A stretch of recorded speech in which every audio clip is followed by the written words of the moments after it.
मेरी बड़ी बहन आरती की शादी को 1 साल हो चुका था। दीदी काफ़ी सुंदर हैं और जीजा जी भी काफ़ी हष्ट पुष्ट हैं। शादी के बाद दीदी कम ही हमारे घर आया करती थी, क्योंकि जीजा जी को दीदी के बिना बिल्कुल भी रहा नहीं जाता था। दीदी और जीजा जी एक दूसरे से बहुत प्यार करते हैं और एक दूसरे के बिना नहीं रह सकते। ये बात मुझे उस दिन समझ में आई जब दीदी दिवाली पर हमारे घर आई हुई थी। दीदी को आए 1 हफ्ता हो चुका था, लेकिन जीजा जी के फ़ोन दिन भर में कई बार आते रहते थे। दीदी अक्सर कहती थी, इतनी जल्दी कैसे आऊँ, कुछ दिन और रुकने दो।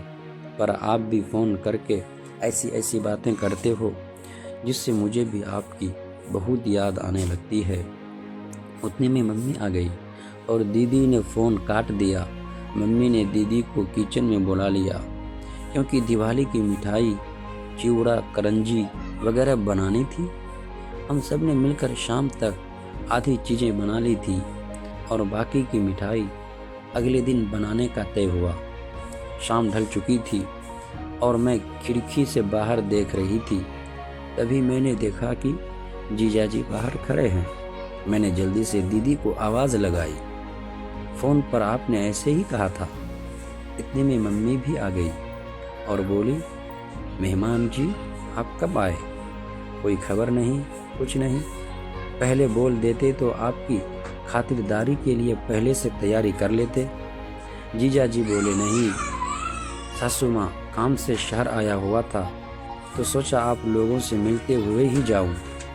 मम्मी ने कहा, जाने की बात अभी से मत कीजिएगा, अभी आए हैं तो खाना पीना खाकर आराम करके सुबह जाना।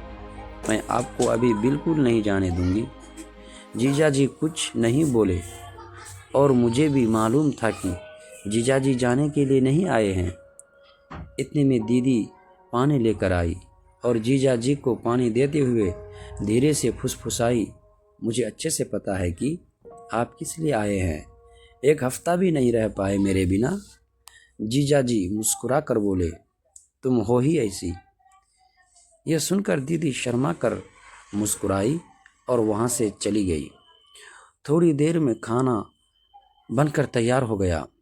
हम सब ने साथ खाना खाया और बातें करते करते रात बिताई।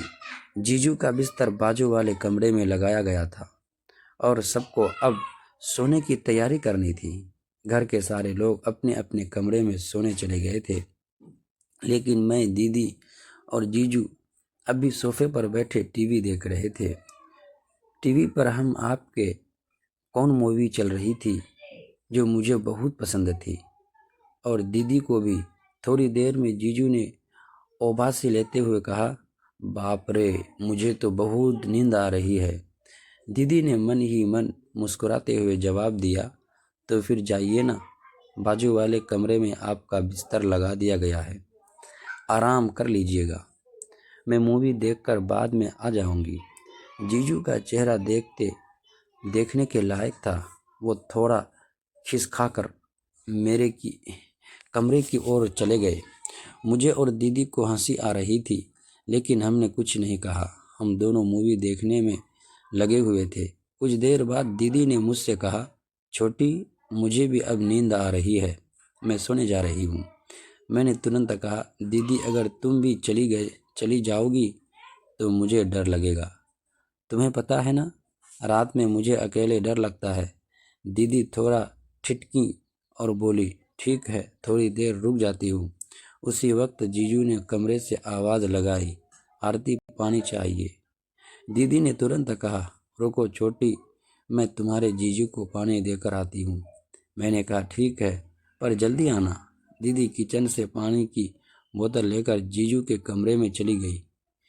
मैंने सोचा अभी आएगी, लेकिन 5 मिनट बीत गए और पूरे घर में मुझे कोई नज़र नहीं आया। डर के मारे मैंने दीदी को आवाज़ दी। थोड़ी ही देर में दीदी कमरे से बाहर आई। उनकी साड़ी थोड़ी अस्तर वस्तर थी, बाल बिखरे हुए थे और सांसें तेज तेज चल रही थी। मैंने घबरा कर पूछा, दीदी इतनी देर क्यों लगा दी? मुझे डर लग रहा था। दीदी ने हंसते हुए कहा, अरे वो कुछ नहीं, तुम्हारे जीजू को बहुत प्यास लगी थी, इसलिए पानी देने में थोड़ा समय लगा। दोस्तों, अगली पार्ट देखने के लिए प्लीज़ हमारे चैनल को सब्सक्राइब ज़रूर कीजिएगा।